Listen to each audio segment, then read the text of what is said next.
بسم الله الرحمن الرحيم والحمد لله رب العالمين. Ассаламу алейкум ва рахматуллахи ва баракатуху. Дорогие братья и сестры, сегодня представляем к вашему вниманию нашего уже прославленного спикера Мухаммада Тариева, общественно-политического деятеля и журналиста. Как всем известно, недавно, не так давно, Мухаммад посетил Вашингтон, был на форуме свободных народов пост России. И с этого форума по интернету разошлось очень много его видеонарезок, которые вызвали большой ажиотаж. Мухаммад, для начала расскажи нам о себе, где ты учился, какова была твоя профессиональная деятельность, в общем, чем ты успел прославиться в миру. Да, сказать сложно, чем я успел прославиться в миру. Мне 45 лет, я закончил Ингушский государственный университет, я закончил Ставропольский госуниверситет, потом работал в ООН, работал в разных неправительственных организациях, потом работал журналистом долгое время, и после этого я работал в дипломатической миссии, представлял как дипломат Чешскую Республику, и со времен основания КИНа я был уполномочен после того, как меня пригласили на форум в Вашингтоне, пост России, я был уполномочен для выполнения этой миссии КИНом. И сегодня я хочу дать отчет о своей поездке, что, как было, чтобы люди понимали, зачем я туда поехал, почему я туда поехал, что и зачем я там говорил. Прежде чем мы к этому приступим, хотелось бы уточнить, в связи с чем был вызван твой отъезд из России? Мой отъезд был из России связан с тем, что ко мне проявили излишний интерес, скажем так, различного рода органы в Ингушетии. Они проявляли его ко всем, да.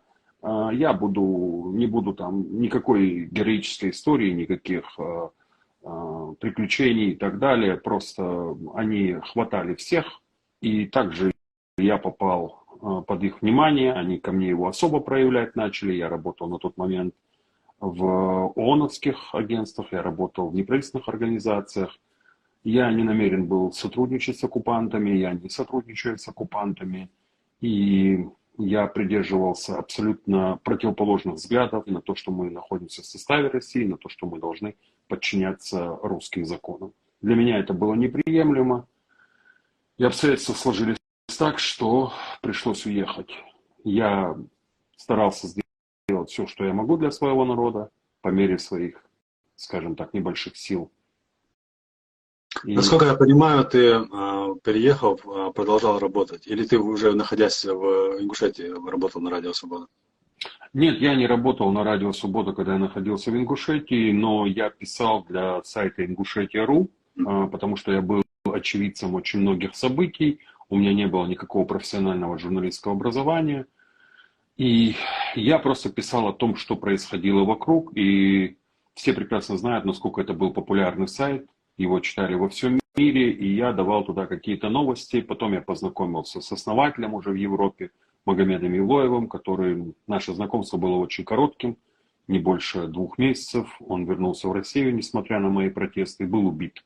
Потому что, в отличие от меня, он продолжал верить в то, что удостоверение адвоката, лицензия адвоката там, и прочие какие-то российские ничего не стоящие бумаги защитят его от преследований, от беспредела. Но, к сожалению, это не работает. Потом ты начал уже писать в Европе. Да, потом я начал работать на Радио Свобода. И с 2008 года по 2014 год, конец 2013 года я работал на Радио Свобода и писал статьи по Чечне, по Ингушетии, по Дагестану, по практически всему Северному Кавказу. Иногда какие-то статьи писал по России, о ситуации там.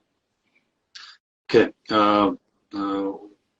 Так как ты сам сказал, что ты был связан там, с ООН, другими организациями, с той же Свободой, в определенных кругах тебя воспринимают как человека с прозападными ценностями. Что ты можешь сказать по этому поводу? Я ингуш, и мои ценности ингушские. Соголга вот дейцы, голгайдер, дейцы, бусул дейзиш, дей. Меня это настолько иногда возмущает, это же очень поверхностная позиция. Меня воспитали те люди, которые прошли Сибирь, прошли выселение, прошли голод, похоронили своих близких, и меня к каким-то причислять иным, скажем так, культурам, ценностям, да, я не считаю, что как бы вообще сантейпа, змегожден, и Кстати говоря, чисто уже сейчас вот просто импровизированно возник вопрос. У тебя есть помесь какая-то в крови? я не знаю, у меня много, моя Дэнан, она кумычка, с Дэнан и Лумкьерас. Там, не знаю, у нас много разных, я не могу сказать, что я там наичистокровнейший там по матери, да, все ингуши, по отцу, вот бабушка кумычка была, там были другие, с Нонхушвара тоже кто-то был. Ну, этому никогда никто не придавал какого-то судьбоносного значения, я не придавал.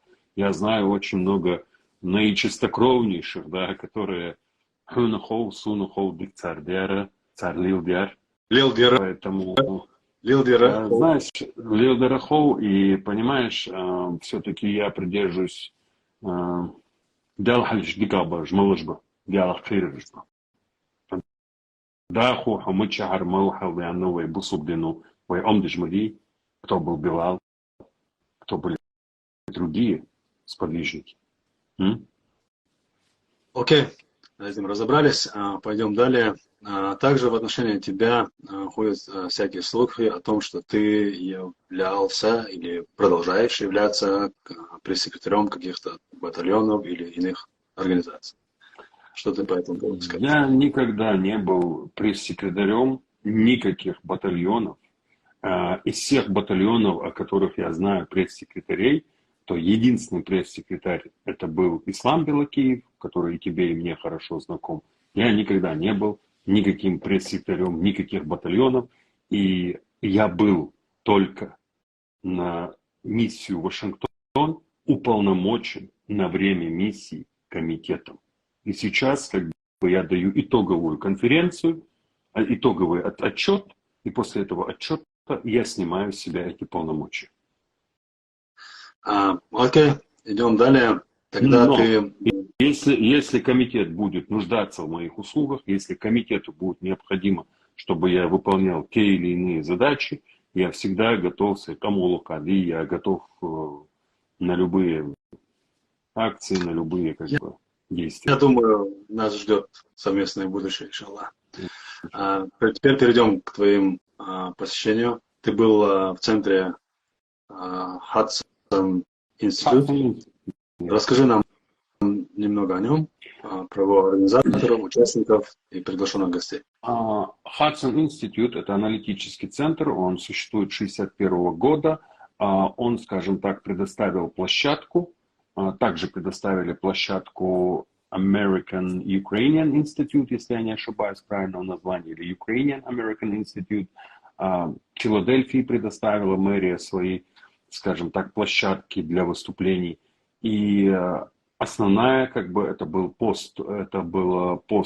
форум пост России, куда приехали представители народов бывшей России, будем ее так называть. После вчерашних событий, я думаю, это будет абсолютно правильно.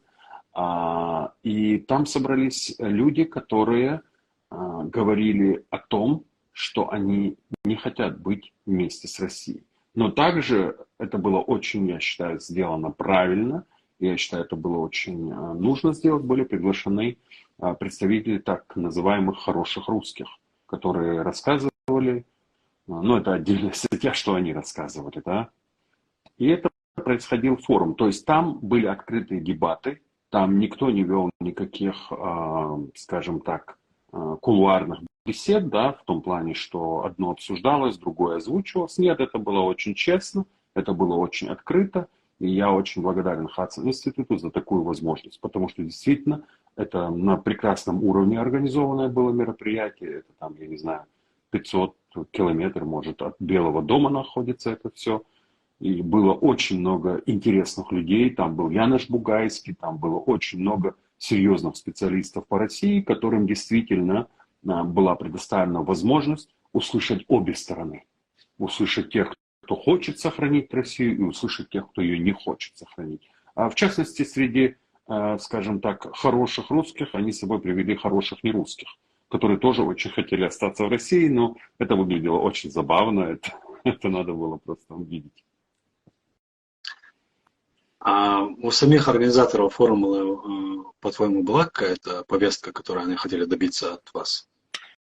Вот тут для меня, как бы это был мой первый визит в Соединенные Штаты, для меня это тоже было где-то открытием, потому что все равно я как бы плод от плоти и кровь от крови этой постсовковой системы. И где-то даже, при том, что я как бы в это особо не верю, где-то в душе, глубине души у меня были ожидания того, что меня где-то остановят, меня где-то поправят, мне скажут где-то, как говорить. Ну, то есть, да, эти ожидания, я не буду сейчас врать, говорить, я бы всех туда-сюда, я вот такой весь. Нет, на самом деле я ждал этого.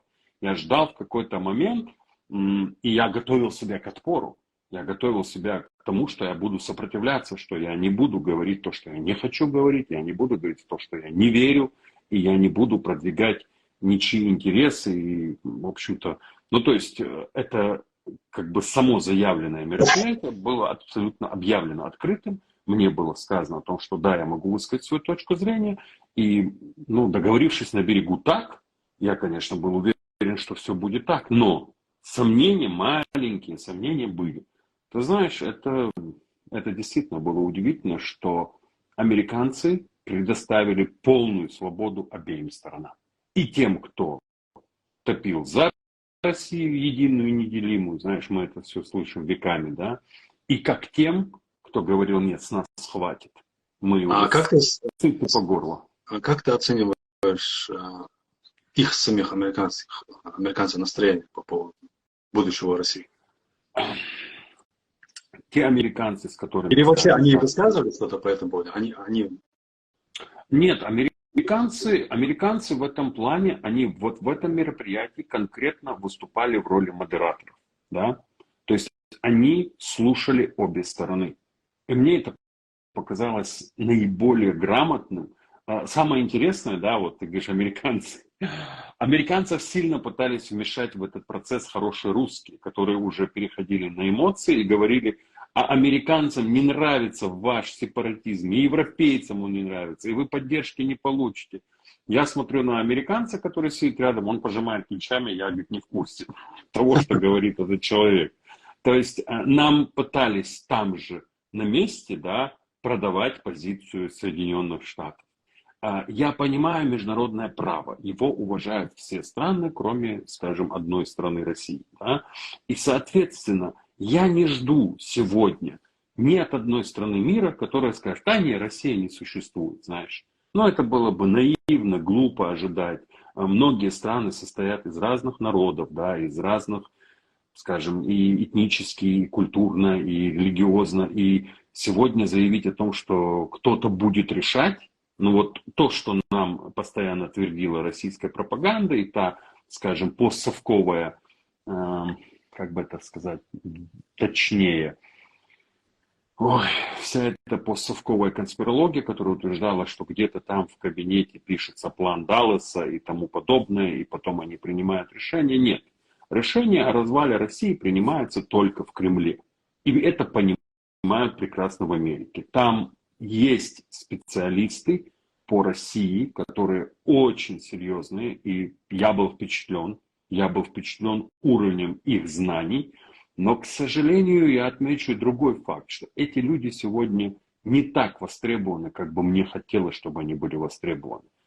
Потому что много лет, ты знаешь, огромное количество людей занимались профессионально исламом, да, то есть они все изобличали, все копали, все выкапывали, что-то там кому-то объясняли, доказывали.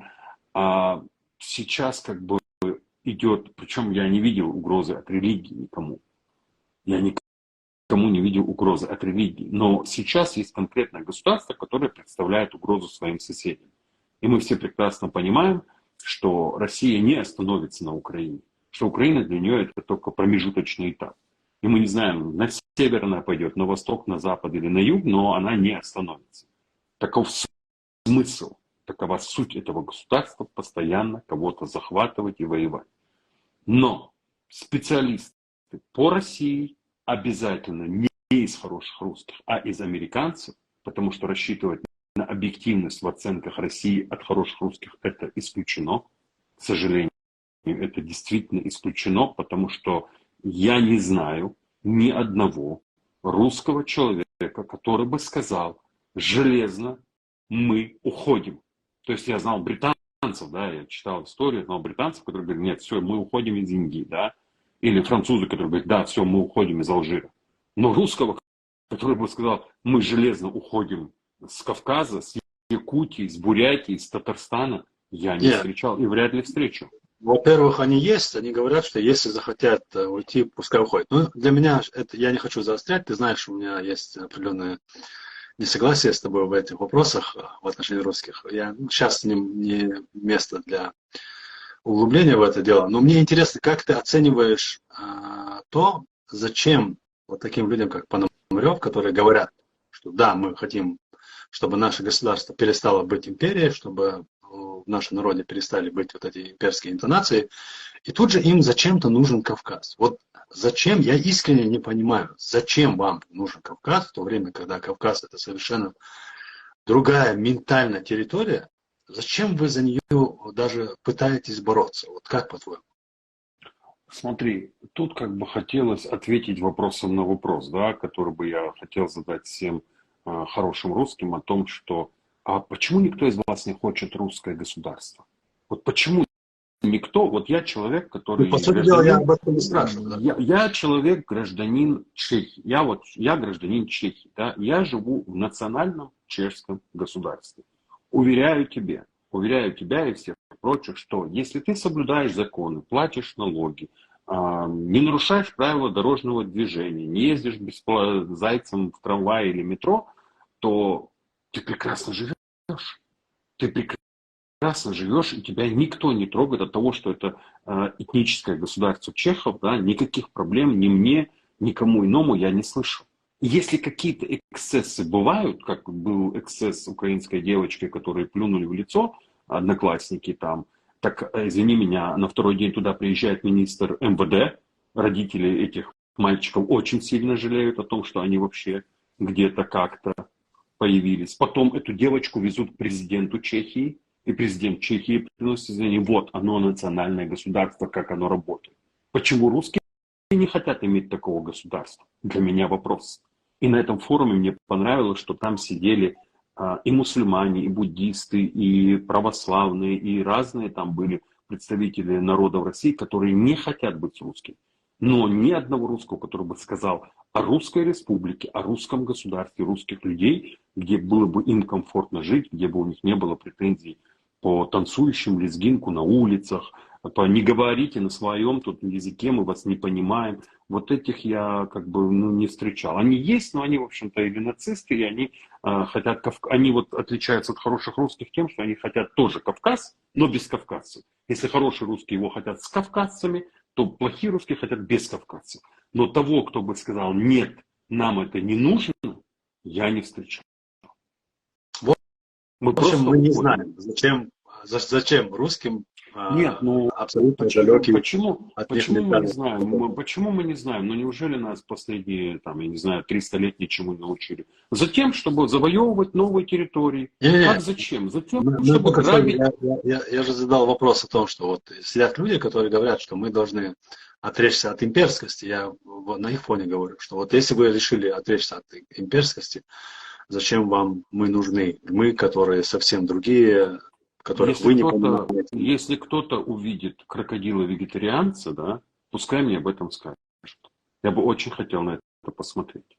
На крокодила, который отрекся от мяса и сказал, что он будет отныне кушать только траву и водоросли, и овощи с фруктами. Ну, это же, знаешь, это такой самообман, да, может быть, хватит просто им заниматься. И на форуме я об этом четко и ясно сказал, что когда России дали все, дали кредиты, покормили, прислали гуманитарки, признали Ельцина, поддержали, все. 5 месяцев они начали войну в Приднестровье. Потом они начали войну в Абхазии, в Южной Осетии. Потом они устроили резню ингушей, бойню ингушей в 92 году, которую они там устроили. Но в конце концов, это демократическая Россия делала. Это были все эти иконы либерализма. Это был этот же Гайдар, Чубайс. Я не знаю, кто там еще, Бурбулисы, Шмурбулисы. Но вот это все было там, на и демократические демократы. И что? И что? Что-то это изменило в судьбе молдаван, грузин, ингушей или чеченцев, которым они уже там, на четвертый год своей так называемой демократии и независимости. Но зачем повторять то, чем мы уже, знаешь, как говорится, история нас учит одному. Она нас учит тому, что она нас ничему не учит. Да. Мы с тобой едины в том, что мы видим, что процессы, которые сейчас творятся в России, они ведут к демонтажу этого государства. Какие ты видишь вызовы для нас и для самой России в этом процессе? Падение империи, которая столько лет существует, не может пройти безболезненно. Оно никак не может пройти в режиме лайт. Сегодня так, а завтра так. От того, что над городами и селами от Якутии до Карелии, от Карелии до Кавказа взметнутся флаги национальных государств, это как бы, только, скажем так, 0,0001% от того, что надо сделать. Потому что, пожив в Европе, побывав в разных концах света, я понял одно. Нам придется все перестраивать. Нас ждет какой-то колоссальный, гигантский объем работ и усилий, которые нам придется приложить, чтобы привести свои территории, свою родину, каждому народу придется очень много работать, тяжело работать, жить в очень тяжелых условиях, чтобы привести территории в нормальный вид. Потому что ни русские дороги, ни русское водоснабжение, ни русская канализация, ни русская электролинии, линии электропередач, это все, извини меня, 19 век, где-то 16 век, если по дорогам. Это все придется перестраивать, это все придется создавать, придется жить посредством. Да? Кто-то, да, будет богаче, у кого-то будет больше возможностей, у кого-то меньше. По-разному будет, но будет однозначно очень тяжело. И в первую очередь перед нами, конечно же, стоят вызовы экономические, потому что нужно кормить огромное количество людей. Людям нужно дать работу, людям нужно дать средства существования. И все это придется делать своими силами. Лично для меня это естественно, все то, что ты говоришь, это неизбежно. Но вызов, который в моем мозгу стоит как главенствующий, это вызовы возможной гражданской войны в самой России и среди нас в том числе, потому что, как ни крути, но среди нас есть такие рабы, скажем так, империи, которые готовы положить даже свои жизни для того, чтобы оставаться в этом своем рабском положении. Что ты думаешь по этому поводу? Безусловно, такие люди есть, такие люди имеют свою точку зрения на происходящее. Проблема заключается в следующем. Что я пытался объяснить США, о чем говорили в КИН, в Комитете ингушской независимости. Развал России зависит не от нас, не от Китая, не от США. Эти решения принимаются в Кремле. И когда Кремль разобьет эту страну об стену, когда они проиграют в Украине войну, когда их войска побегут, когда украинцы начнут создавать там буферную зону или еще что-то сделают, я не знаю, какие они еще совершат на территории Украины военные преступления, после которых украинцы могут захотеть поднять свой флаг над Кремлем. Мы не знаем, как это будет развиваться. И мне будет в этот момент интересна позиция тех, кто будет защищать уже несуществующую на тот момент Российскую Федерацию. Это же не так. Это же не так, что хопа, и этой страны нету. Я же говорю, будет какая-то гражданская, может быть, или нечто подобное движение, в котором мы должны будем занимать какие-то позиции, что-то с этим делать. Руслан, а Советский Союз, который был в 10 раз крепче России, в сотни раз крепче и идеологически, и технологически, и экономически, и политически, Он за сколько исчез? Он исчез за 3 дня. И скажи, пожалуйста, Там, все эти люди... извини, мама, да я перебью, но дело в том, что если сравнивать Горбачева, который сам изнутри пытался, ну, вот этот вот террористическое государство все-таки привести в какой-то более-менее человеческий вид, и нынешний правитель, который наоборот все делает, закручивает везде гайки, это несопоставимые вещи. И если там наоборот как бы гайки раскручивали, да, выходил пар потихоньку так вот везде, то сейчас мы имеем ситуацию, когда гайки закручены и будет конкретный взрыв. Я об этом. Если ты об этом, то тут тогда просто нужно быть готовыми к этому. Нужно быть готовыми к этому. Ингушам нужна своя армия, ингушам нужны свои органы власти, ингушам надо уже сейчас готовиться к тому, чтобы нас просто не похоронило под обломками этой империи. Потому что она, действительно, я с тобой абсолютно согласен в этом, она огромная, она неповоротливая. И когда эта туша рухнет, не оказаться под ее просто останками, ее обломками. Потому что то, что сейчас Вагнер продемонстрировал, это все посмеялись, все пошутили, но все очень хорошо для себя уяснили, что это может быть вот так. Я считаю, что Вагнер не прошел дальше только по одной причине. Он не почувствовал поддержки народа.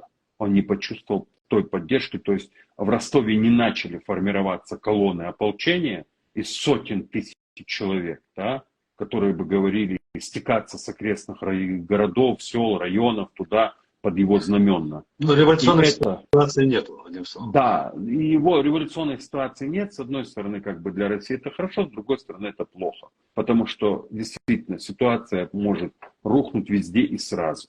С таким прогнившим государственным аппаратом, как российский, с таким коррумпированным аппаратом, как российский, с такими не имеющими никакого авторитета, никаких, скажем так, сил, возможностей властями, назначенные, скажем так, губернаторы, да, сегодня мы прекрасно с тобой знаем, что Калиматов, но он такой же президент Ингушетии, на его место могли привести, я не знаю, любого. Могли привести какого-нибудь, я не знаю, Куклачева. Посадить и сказать, вот он президент Ингушетии. И все, и наш парламент, так называемый парламент, быстро бы проголосовал, и Куклачев с кошками бы сидел в Магасе, и все бы признавали его власть и так далее. Скажи, пожалуйста, в случае падения этой власти, что может сделать Куклачев или там, я не знаю, Валерий Леонтьев, сидящий в Магасе? Ничего. По большому счету. Правильно? За ним нет ничего. И я был свидетелем нападения, когда Шамиль Басаев и его отряды взяли Ингушетию. И я видел, как вся российская власть на территории Ингушетии рухнула не за день и не за два, а за час. Потому Но что она на следующий день все-таки взяла... Она не взяла ничего. Они ушли. И только с интервалом в много часов российская власть опять засунула свой нос в Ингушетию. А до этого она даже не сувалась туда. Понимаешь? И я увидел, что нету никаких всемогущих МВД, ФСБ и так далее. Нету. Какой они хотели объект брать, какой им был интересен, они брали. Какой им надо было блокировать, они блокировали. И никакой российской власти не было. И не было никакого сопротивления со стороны народа. Я жил в это время в районе завода, да, там находился Центробанк. И я помню, как я вышел к этой аллейке перед этим Центробанком, там стояла толпа и обсуждала, когда придут грабить Центробанк, нам надо тоже свое что-то взять. Вот и вся поддержка народом этой власти. А потом уже было утро, трупы, горе и так далее. На тот момент никто не понимал, что происходит. Власть была абсолютно никакая, полное ее отсутствие. Это был просто, знаешь, такой экземпл, который, незабываемый, да. То есть я не то, что где-то прочитал в книжках, там, услышал от очевидцев, я был в это время там. И все это видел своими глазами. И утром мы ходили по улицам и видели, что никакой российской власти нет и ничего нет. Просто ничего нет. И мне тогда закралась такая мысль. А если бы это были не люди Басаева, я не знаю, какие-то захватчики? Мы же не знали даже, кто это был. Это потом уже, ближе к утру, стало что-то как-то ясно. А в самую активную фазу там убивают, там стреляют. Это потолок информации. Потому что они были в форме, они были хорошо снаряжены, их не могли отличить от сотрудников. Там много, хорошо продуманная была операция. Но я подумал, на их месте могли быть Херри, на их месте могли быть кто угодно. Наша А реакция вот была как очевидна. раз, как раз на фоне того, что ты произнес Хри, у меня к тебе вопрос. А, Когда государство начнется валиться, у нас есть очень большие, серьезные территориальные вопросы с нашими соседями из числа осетин. Как ты думаешь, будут решаться эти вопросы с ними? Я абсолютный сторонник мирного решения любой проблемы. Я прекрасно понимаю и знаю, что бы там ни городили профессоры Абаевы и им подобные, да, на самом деле все на Кавказе, и ты это тоже хорошо знаешь, мы знаем, где каждый метр чьей земли. Мы все это знаем. Если люди признают этот факт, если люди признают этот факт и пойдут на переговоры, да, окей, хорошо. Это все нужно, можно и хотелось бы решить мирным, бесконфликтным путем. Это как бы в идеале. Как оно будет на самом деле, ни ты, ни я сейчас ничего сказать не можем. Справедливость должна быть восстановлена. Люди должны получить право вернуться в свои дома. Это само собой. Просто я, при том, что, как известно, у меня родственники есть по материнской линии со стороны осетин, я ни одного человека не знаю с их стороны, кто, при том, что это родственник, который бы готов был бы признать свою неправоту в этом вопросе. Они все топят за то. Естественно, никто... Понимаешь, дело в том, что советская власть нарезала эти карты не зря. Это все делалось не зря. Это все продуманная имперская политика. Dividum un impera. Разделяй и властвуй. И, конечно же, они заложили эти мины везде. Они заложили их между Дагестаном и Чечней, между Ингушетией и Чечней. Они заложили между кабардинцами, балкарцами, карачаевцами. И везде это все есть. Да? Вопрос в том, что нам нужно единое для всего Кавказа решение этого вопроса. Мы должны, по моя точка зрения, да, тут, конечно, верховенство бусубдидей, что вот что положено, так и должно быть, а не так, как хотят какие-то политики, там еще что-то. Главное условие, которое я бы хотел, чтобы было соблюдено, чтобы не было крови, чтобы не было жертв, чтобы не умирали те, кто должны жить. Этого бы искренне хотелось, и я бы этого искренне желаю. Но как оно будет развиваться и как оно будет происходить, зависит от того, что бы не получилось, как в 1991 году, когда развалился Советский Союз, Чечня вышла из состава России, Ингушетия осталась ни туда, ни сюда, и потом уже, когда мне говорят о том, что там ингуши добились признания нашей независимости от Ельцина, господи, Ельцину деваться было некуда, ну давайте будем реалистами. Ельцину было некуда, российской власти нужно было сохранить лицо. Естественно, им надо куда-то девать эту Ингушетию. Поэтому ее признали, поэтому ее сделали. Не потому, что кто-то там написал письмо в Верховном Совете, его зачитали, кто-то с трибуны выступил, все встали и сказали, да, надо восстановить справедливость. Слово справедливость все-таки, и Россия это антоним. Все-таки надо признать, что именно благодаря этой всякой деятельности, о которой ты говоришь, письма и так далее, все-таки был принят закон о реабилитации до всего этого.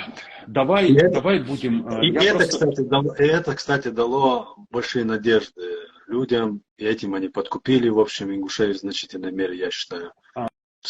Я знал очевидцев этих событий, да, и я расскажу, может быть, не очень приятную правду людям. Неприятность, правда, заключается в том, что Ельцин очень нуждался в поддержке, как называлось, межфракционной группы.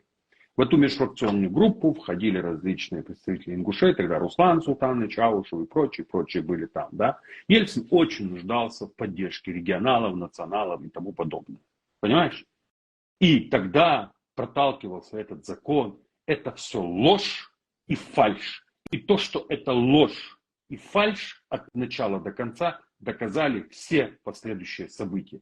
Ни один пункт этого закона фактически не был соблюден. Те жалкие 3000 рублей, которые получили люди как компенсации за 1944 год, извини меня, это плевок в лицо тем, кого лишили родины, у кого забрали все имущество, у кого убили близких.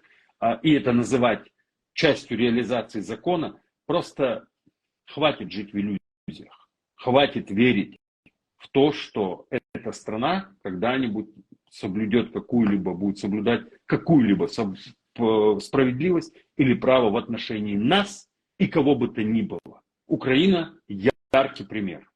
Тех, кого они называли братьями, нас они не называли братьями никогда. Мы для них онкология в чистом виде, все мы.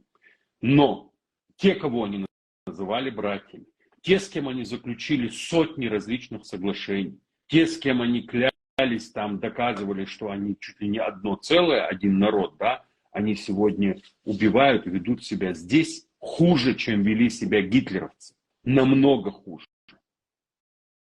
Понимаешь? Просто мы не можем жить в этих иллюзиях. Мы должны, в конце концов, повзрослеть, стать более реалистами, не фантастами, а реалистами, осознать, что эта страна, этот народ не испытывают к нам не то что каких-то хороших чувств, но мы являемся полными антагонистами. Окей, конечно же, я несомненно с тобой согласен с главными твоими выводами и твоими тезисами, как предыдущими, как и нынешними, произошедшими в этом интервью. Аллах Рясхол, я думаю, главный вопрос я задал в процессе, может быть, в последующем мы еще раз с тобой свяжемся. Хаджол, я просто хотел бы вот все, что я говорил тебе сейчас о России и так далее, о происходящем, мне задавали те же вопросы в Вашингтоне, да, их задавали американцы, их задавали русские, и мои ответы были такие же. Я не хочу просто пересказывать, это все снималось, это все было выложено, да. Моя идея очень простая, то, что мы должны отдавать себе отчет в том, что эта страна не сегодня, так завтра или послезавтра рухнет. Поэтому такие, как ты, такие, как я, и все те, кто могут и должны подумать о будущем, должны как-то объединяться, да, и вы бусул дольк хоуш, вы делазги, волгай макаладивый, сантейпой, вы там дизиш, вы мох дизиш, вы где дизиш, лил диждаться. Отсидеться от меня ничего не зависит. Если каждый там дома или ара хотя бы подумает о родине, и то, наверное, делал ламазичхан, еще и мох, еще и там дихал, еще и бусулнах дихал, потому что те, кто сейчас ты и я, мы выехали, мы в более-менее приятных, замечательных условиях, да, в Европах, в США, а тем, кто там, может быть гораздо хуже. И сегодня мы должны думать, как им помочь. Мы должны думать о будущем. Несомненно. Пусть Аллах откликнется на твои желания, дуа, укрепит нас всех на этом пути. Аминь. И благословит наш путь. На этом я завершу. Скажу единственное, что я надеюсь, что и дальше, в дальнейшем мы будем с тобой вместе сотрудничать, возможно, и проводить эфиры какие-то. Помимо этого, конечно же, есть вещи и более важные, чем проведение этих эфиров. Но, тем не менее, связь с обществом мы собираемся держать. Пусть Аллах нас, еще раз говорю, укрепит на этом пути. На этом завершаем. Альхамдулиллахи Раббил Аламин.